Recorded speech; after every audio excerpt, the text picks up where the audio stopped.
کی آمد کے ساتھ ہی بہاول نگر میں سیکیورٹی انتظامات کو مزید بہتر بنانے کے لیے ضلعی افسران سرگرم ہو گئے ہیں۔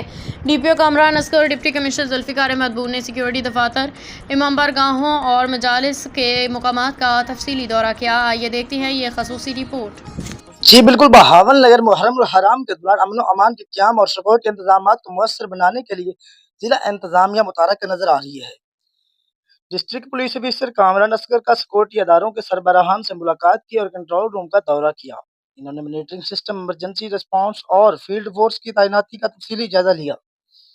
ڈی پی او نے ہدایت دی کہ تمام اہلکار مکمل الرٹ رہیں گے اور ہر لمحہ کی صورت پر گہری نظر رکھی جائے گی۔ دوسری جانب ڈپٹی کمشنر ذوالفقار احمد بور اور D P O Kamran Asghar نے محرم الحرام کے حوالے سے مختلف امام بارگاہوں اور مجالس کے مقامات کا دورہ کیا۔ انہوں نے سیکورٹی، صفائی، روشنی اور پانی کی فراہمی اور داخلی و خارجی راستوں کے انتظامات کا معائنہ کیا۔ ڈپٹی کمشنر نے متعلقہ محکموں کو ہدایت دی کہ شہریوں کو مکمل تحفظ اور سہولیات فراہم کی جائیں تاکہ مذہبی رسومات پر امن ماحول میں ادا کی جا سکیں۔ جی